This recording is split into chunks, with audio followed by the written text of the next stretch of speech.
So good afternoon, good morning, good evening. बरेचसे parent सुट्टीच्या दिवशी मुलांसाठीचा जे काही अभ्यास असतो त्याकडे लक्ष देऊ शकतात. सो त्यांच्यासाठी हा खरं तर व्हिडिओ आहे. बाकी जे विद्यार्थी भेटून गेले ते त्यांना समक्ष आपण सांगितले की ज्या ज्या काही मेजर सध्याच्या विद्यार्थ्यांच्या लाईफमध्ये अडचणी आहेत त्यामध्ये अशा की वर्गात खूप समजतं, घरी गेल्यानंतरही समजतं, प्रॅक्टिस टेस्ट म्हणून केलं तरी समजतं.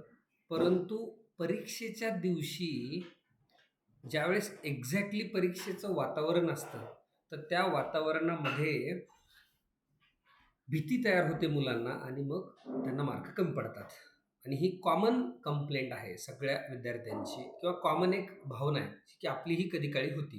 म्हणजे कधी-कधी एखादा महत्त्वाचा दिवस असेल, तर त्या दिवशी आपल्याला भीती असते. तर भीती का असते? कारण की आपल्याला वाटत असतं, की त्या परीक्षेत मार्क नाही पडले आपल्याला, तर पुढे काय? ही भीती मनात असते म्हणून परीक्षेचा आपल्याला फोबिया असतो. सो ह्या पर्टिक्युलर गोष्टी होण्याची 2-3 कारणं आहेत. एक तर लॅक ऑफ प्रॅक्टिस असू शकते किंवा समजतंय हे वाटतंय, पण ते न बघता आपण लिहून बघितलेलं नसतं, म्हणून पण प्रॉब्लेम वाटतो. मग आता आपण आचार्य दोस्त नावाने एक आपलं वेब पोर्टल किंवा एक आणखीन एक ॲप आपण डेव्हलप केलेलं आहे, की ज्यामध्ये एखाद्या विद्यार्थ्याचं काही चॅप्टर वीक असतील किंवा काही कन्सेप्ट्स वीक असतील, तर त्यांचे रिव्हिजन कसं करायचं, त्यांचा बॅकलॉग कसा कव्हर करायचा. सो त्या अनुषंगानं हे ॲप आहे. सो ज्यांना काही अडचणी असतील त्यांनी आपापल्या काउन्सिलरकडे जाऊन तुमचा लॉग इन आय डी आणि युजर नेम हे घेऊन टाका. म्हणजे तुम्हाला त्या त्या गोष्टी, तुमचं जे काही रिव्हिजन आहे ते तुम्हाला रेकॉर्डेड किंवा लेक्चर हे ते अवेलेबल करून त्याच्यावरचे प्रॅक्टिस टेस्ट असतील, त्यावरचे DPP असतील, टेस्ट असतील, ह्या सगळ्या गोष्टी अवेलेबल केल्या आहेत. तो एक गोष्ट ज्यांना बॅकलॉग किंवा अगोदरच्या काही अडचणी असतील त्या कव्हर करण्यासाठी.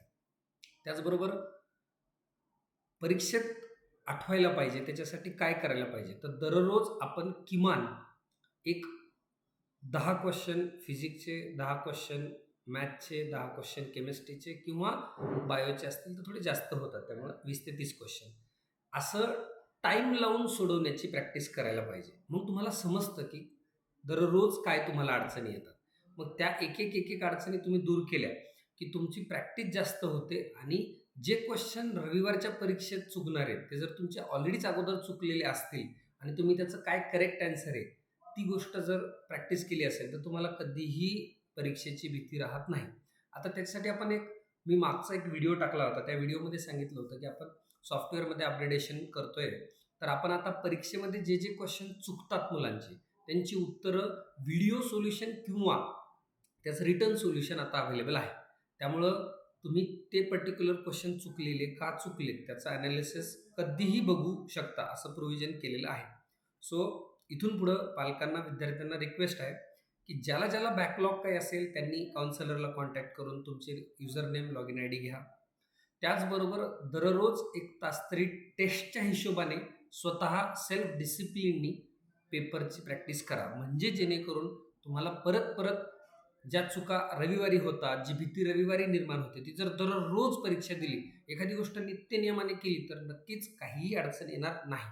आणि आता प्रचंड जास्त ताकदीनं प्रत्येक काउन्सिलर, प्रत्येक आचार्य अकॅडमीचा टीम मेंबर, प्रत्येक मुलाचं काय चुकतंय त्याच्या ॲनालिसिसमध्ये वेळ घालवतोय. त्याच्यासाठी जे काही सिस्टम डिझाइन करतोय आपण. त्यानंतर एक अभिनंदनाची गोष्ट अशी, की जो काही अ, आपला महिन्याभराचा रिझल्ट आहे, त्यातली जी महत्त्वाची एक्झाम आहे, त्याच्या बेसिसवर आपण वेगवेगळ्या प्रकारचे कॅप देतोय, बॅच देतोय. त्यामुळं पण मुलांमधलं मोटिव्हेशन वाढलंय आणि हे खरं तर मुलांचंच कौतुक, की त्यांनीच ही आयडिया दिली होती, की सर महिन्याला एखाद्या परीक्षेत आम्हाला एक काहीतरी अवॉर्ड म्हणा किंवा ॲप्रिशिएशन म्हणा ते द्या, म्हणजे आम्ही आणखीन अभ्यास करू.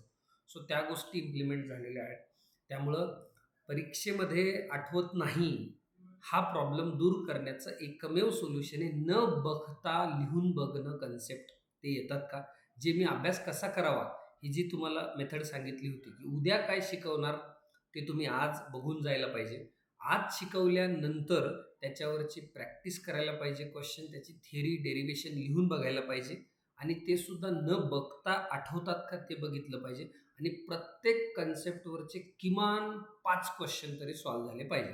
म्हणजे 1,500 कन्सेप्ट फिजिक्समध्ये 1,500 गुणिले 5 हा आकडा जो आहे 15 5 75, 15×5 = 75. सो एवढे क्वेश्चन, 7,500 क्वेश्चन फिजिक्सचे, 7,500 क्वेश्चन केमिस्ट्रीचे जवळपास, म्हणजे मी सांगतो एक्झॅक्टली नाही, आणि बायोचे तर तुम्ही कराल तेवढं, आणि NCERTची लाईन टू लाईन रीड करणे, आणि MST CET वाल्या मुलांनी तर स्टेट गव्हर्नमेंटचं पुस्तक वाचणे म्हणजे वाचणे गरजेचंच आहे, कारण की CET स्टेट बोर्डवर आहे.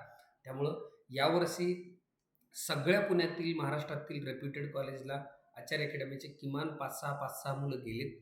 ते VGTI असो, SPC असो, COEP असो, PICT असो, NIT असो, सगळीकडे. सो पुढच्या वर्षी आणखीन ताकदीने MBBSचा पण रिझल्ट बघितला आपण, जवळपास सगळ्या GMCला किमान एक तरी विद्यार्थी गेलेला आहे. सो पुढच्या वर्षी आणखीन एम्स पण कसे त्याच्यात इन्क्लूड होतील, कसे प्रत्येक IIT इन्क्लूड होईल, त्यासाठी आपण सातत्यानं काम करतोय. त्यामुळं भरपूर जास्त R&Dला वेळ दिल्यामुळं खरंच खूप जास्त सुधारणा मुलांसाठी होत आहेत. कदाचित काही पालकांना असे वाटत असेल, अगोदर सर आम्हाला भेटायचे प्रत्येकाला. सो त्यावेळेस भेटायचो, पण आता उलट भेटून जेवढं इफेक्टिव्ह त्या मुलाचं ॲनालिसिस होत नव्हतं, तेवढं सिस्टीम डिझाइन करून आपण प्रत्येक विद्यार्थी कुठं चुकतोय, कुठं बरोबर आहे, आणि एक लाँग टर्म सोल्युशन बिल्ड करतोय, जिथे विद्यार्थी हा, कारण की मी भेटायला लागलो तरी लिमिटेशन्स असणार. जे बोलतात मुलं तेच माझ्यापर्यंत येणार, जे पॅरेंट ओळखीचे आहेत तेच माझ्यापर्यंत येणार, किंवा कुणी जरी आलं तरी सगळ्या 3-4 हजार पालकांना भेटून कितीही वेळ दिला गेला तरी असं सोल्युशन बिल्ड नाही होणार, की जे प्रत्येक विद्यार्थ्यांचं काय चुकतं, काय बरोबर आहे, त्याचा लेखाजोखा ठेवेल, त्यांच्यासाठीचं सिस्टीम डिझाइन करेल. त्यामुळं तरीसुद्धा तुम्हाला वाटलं कधी, तर अमर वाबळे सर हे माझे एक्झिक्युटिव्ह असिस्टंट आहेत, त्यांच्याकडे तुम्ही निरोप दिला तर मी नक्की भेटेन, तुम्हाला काही प्रॉब्लेम नाही. परंतु न भेटता प्रत्येक मुलाचा रिझल्ट कसा मॉनिटर चांगला करता येईल, त्यावर आपण फोकस करतोय. त्यामुळे परीक्षेची भीती घालवण्यासाठी प्रॅक्टिसच गरजेची आहे, आणि न बघता लिहून बघणंच गरजेचं आहे, आणि पाढे तोंडपाठ असणं गरजेचे आहे, ज्यांना कॅल्क्युलेशन फास्ट करायचे आहेत. त्यामुळे आज पालकांना माझी विनंती आहे, की घरी तुम्ही आज एक क्वेश्चन विचारा मुलांना. आई असो, बाबा असो, बहीण, जो कोणी विचारतोय. आपण जसे लहानपणी पाढेपाठ केले, ते 12 पंच म्हटलं की 60 येतं, 12 म्हटलं की 72 येतं, 12 म्हटलं की 54. हे अशा प्रकारचे पाढे आपल्याला जसे तोंडपाठ होतात, तसे त्यांना इंग्लिशमध्ये सुद्धा पाठ नाहीत. आणि जोपर्यंत ही स्पीड वाढणार नाही, तोपर्यंत टाईम मॅनेजमेंट जमणार नाही. त्यामुळं, आणि दररोज फॉर्म्युलाचं रिव्हिजन कसं करता येईल, लिहून कसं बघता येईल, त्याकडे भर द्या. राहिलेल्या 7-8 महिन्यात जीव तोडून अभ्यास करा. 100% यश तुमचंच आहे, आणि आचार्य अकॅडमी त्यासाठी कटिबद्ध आहे. प्रत्येक विद्यार्थ्यांची जबाबदारी घ्यायला. तुमचे कुठल्याही प्रकारचे सोल्युशन्स असतील, कंप्लेंट असतील, सजेशन्स असतील, इम्प्रूव्हमेंट असतील, तर तुम्ही बिनधास्तपणे, निसंकोचपणे सांगा. त्याच्यात मग कुठलाही फीडबॅक असो, कारण फीडबॅक घेतल्यामुळंच आपली ही इम्प्रूव्हमेंट चालू झालेली आहे, की त्या फीडबॅकवर ॲक्शन, त्या फीडबॅकवर ॲक्शन, असं करत करत पुढच्या 2 ते 3 वर्षात महाराष्ट्रातील पहिला येणारा विद्यार्थी हा 100% आचार्य अकॅडमी बारामतीतनं, किंवा आचार्य अकॅडमी पुणे, आचार्य अकॅडमी इंदापूर कुठून तरी येईल. त्याच्यासाठी आपण अहोरात्र काम करणार, आणि जोपर्यंत सातत्यानं आपण कॉन्स्टंट क्वालिटीत इम्प्रूव्हमेंट करणं थांबवत नाही, तोपर्यंत प्रोग्रेस थांबत नाही. त्यामुळे प्रत्येक विद्यार्थी असो, पालक असो, आहे त्या सिच्युएशनपासून पुढं कसं इम्प्रूव्ह करता येईल, त्यासाठी तुम्ही प्लॅन करा.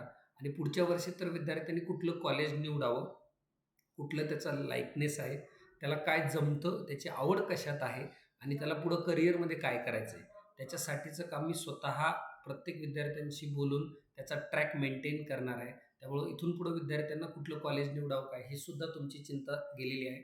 ते काम माझ्यावर, मी स्वतःच जबाबदारी म्हणून ती गोष्ट घेतलेली आहे. त्यामुळे जे विद्यार्थी 2025ला परीक्षा देणार आहेत, मग ते MBBSचे असोत, त्यानंतर ते इंजिनिअरिंगचे असोत, NDAचे असोत, किंवा कुठले असोत, सो त्यांच्याशी बोलून करिअरबद्दल पुढचं जे काही कॉलेज कुठलं निवडीचं, त्याच्यासाठीची प्रोसेस आपण साधारण एक डिसेंबरपासूनच इनिशिएट करतोय, म्हणजे जेणेकरून त्यांना पुढे चालून विचार करायची गरज पडू नये. सो एवढं बोलून मी थांबतो. All the best. खूप कष्ट करा, आणि ती कॅप मिळवण्यासाठी जे महिन्याचा अवॉर्ड आहे त्यासाठी प्रयत्न करा, म्हणजे जेणेकरून तुमचं मोटिवेशन आणखीन राहील. सब्जेक्ट टॉपर बना, क्वेश्चन जास्त सॉल्व्ह करा, टीचरांशी जास्त बोला, डाऊट सॉल्व्हिंगला जास्त जा, काउन्सिलिंगला जा. ह्या अशा सगळ्या गोष्टी करत राहा. तुम्हाला 100% यश मिळणार. पण घर बसल्या काहीच न बोलता कुणीतरी मनातलं जाणून घेईल आणि आपल्याला मदत करेल, ते काळ राहिला नाही बाळांनो आता. त्यामुळं काळ हा प्रोग्रेसचा आहे, काळ हा कष्टकऱ्यांचा आहे. आणि पुढचा येणारा जे काही जीवन आहे किंवा कुठल्या फील्डला स्कोप असेल, तो स्कोप तुमच्यावर आहे. तुम्ही किती क्वालिटीचं काम करता, किती स्किल तुमच्या डेव्हलप करता, त्यावर फोकस करा. एवढंच बोलून थांबतो. Thank you.